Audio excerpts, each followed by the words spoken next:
The Empire State, one of the most lived-in states in the entire American Union, birthed back in the days of the 13 colonies.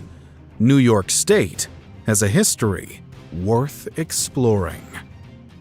The earliest known inhabitants of what we know today as the state of New York were indigenous tribes of ancient times.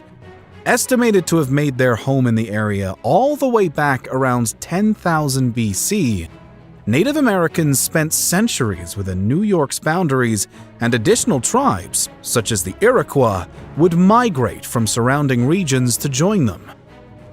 By the time of European exploration on America's East Coast, a handful of indigenous tribes called New York their home, and could be divided into two categories: the Iroquoian-speaking tribes and the Algonquin-speaking tribes. The former grouping included tribes such as the Seneca, Mohawk, Oneida, Onondaga, and Cayuga, while the latter described others like the Lenni Lenape, Mohegan, and Wappinger tribes. The indigenous populations of this region had developed quite sophisticated systems of economy, farming, and culture, as well as a significant alliance deemed the Iroquoian Confederacy. None of this, however, mattered much to the Europeans when they foreseeably made their way to the eastern coast of the New World. There were two explorers who first stumbled across the New York lands, but can't be credited with doing much upon their arrival. In 1524, a French-employed Italian explorer by the name of Giovanni da Verrazzano was sailing along the Atlantic when he found himself in what we know today as the New York Harbor, and eventually modern-day Manhattan. He wrote of his exploration, but did little more in the way of colonizing New York than that. And the same could be said for Jacques Cartier, a French explorer who made similar explorations in 1535. It wasn't until another man, one Henry Hudson, under the employment of the Dutch East India Company, made his way to New York in 1609 that colonization became an intention. Quite a few years after the others, but unlike the others, his goal was, on behalf of the Dutch, to create the beginnings of a colony. Thus, in 1614, the Dutch built the first ever European settlement within the borders of today's New York.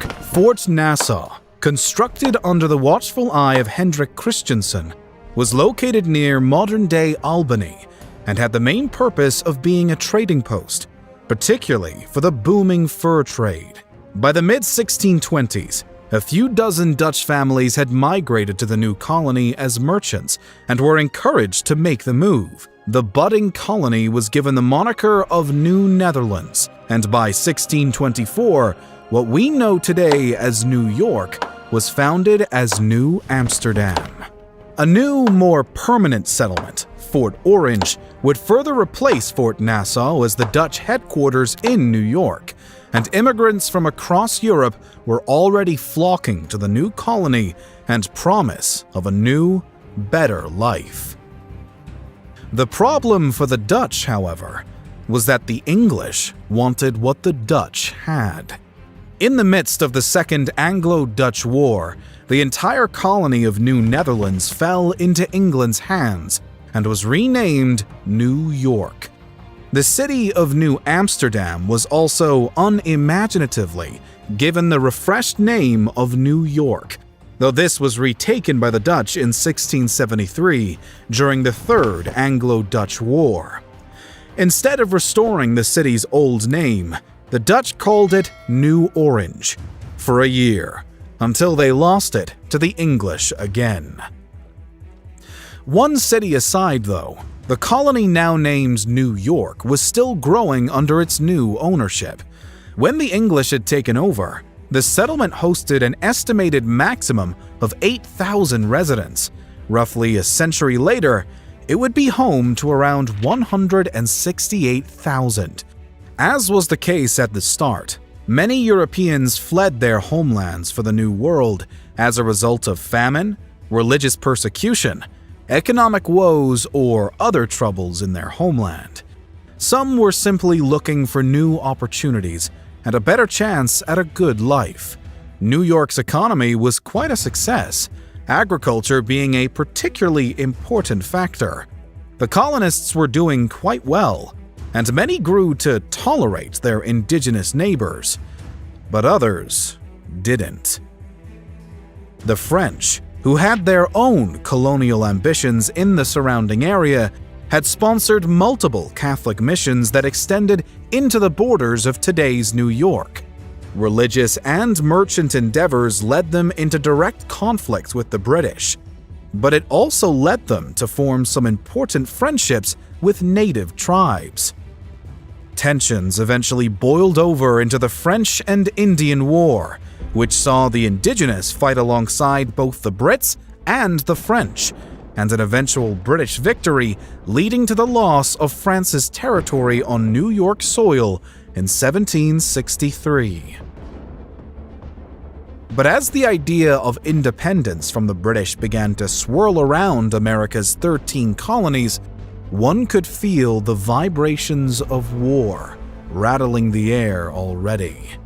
With the controversial Stamp Act of 1763, New York shot to the forefront of the independence movement in the colonies with the help of the Sons of Liberty. Despite some New Yorkers opposing the idea of breaking free from their British overlords, there was little to do to stop the downward spiral now. War was on the horizon. One could only hope it would go smoothly. Almost 1/3 of every battle fought in the American Revolution was done so on New York's battered ground. General George Washington spent much attention on the fight for New York, and when independence was declared in the summer of 1776, New York had endorsed the Declaration. Although the British would hold New York City captive for the entirety of the war, the locals fought hard to free their territory in its entirety nonetheless. When the war finally ended and all of New York was restored to the Americans, the recaptured city of NYC would serve a short term as the capital of the nation, after New York State would be the 11th to ratify the new United States Constitution. The 1777 Constitution of New York had, in fact, served as quite an inspiration for the federal Constitution in 1788.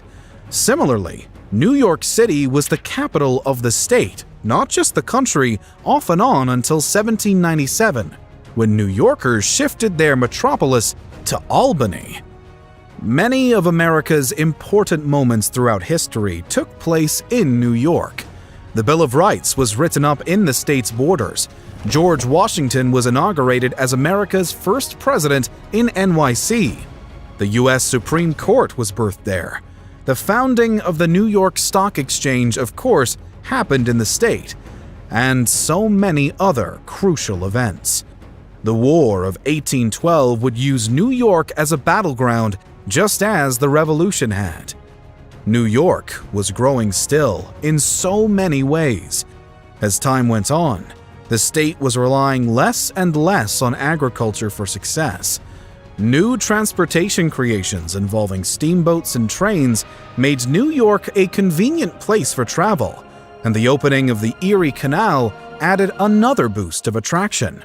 Natives at this time were now secluded to a dozen reservations, whilst others had been sent into exile or died for their decision to support the British in the Revolutionary War.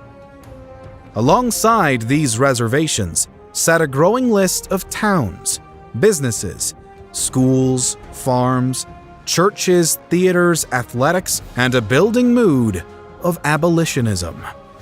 By the mid-19th century, the governor of New York, William H. Seward, worked with the state's legislature to protect and expand the rights of both runaway slaves and free blacks within the state.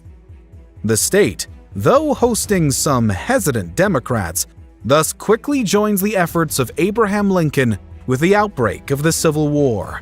and New York ultimately would supply more manpower than any other northern state for the fighting effort. Quite unlike the Revolutionary War, however, not a single battle broke out on New York soil. There was, however, significant unrest from the locals in 1863 when the Union pushed forth a draft law that required all male citizens between the ages of 20 and 35 and single males up to the age of 45 to be eligible for a draft. You could pay your way out of the conscription, but not every New Yorker could afford that. Mid-July saw an outbreak of massive and rather violent protests deemed the draft riots across NYC. These demonstrations were led predominantly by ethnic Irish New Yorkers and often targeted Black Americans and their communities, causing a notable exodus of the latter from certain areas. The unrest fizzled out when the North opted to allow some Black Americans to fight in their own regiments, calming fears from European Americans that the draft was taking their own jobs away and giving them to the free Black men. With the war's end, then came more immigration and more freedom for Black New Yorkers. A large portion still of New York's growing population was European, with many immigrants coming from Germany, Italy, Ireland, and Eastern Europe. But there was also a curious number of Chinese immigrants arriving around 1850. New York was becoming increasingly diverse and exceedingly prosperous as a state, with more workers flooding in. By the turn of the 20th century, the population of New York State had exceeded 7 million. These millions of New Yorkers would see the events of the 1900s, from the World Wars and the Great Depression to the start of the modern era. Today, New York remains one of the most populous states in the U.S. and one of the nation's most popular tourist attractions. Modern-day New Yorkers have seen tragedy and triumph of their own, and their ancestors could say the same. The history of New York State is deeply intertwined with that of its country, and without New York, who knows what the United States would be like today.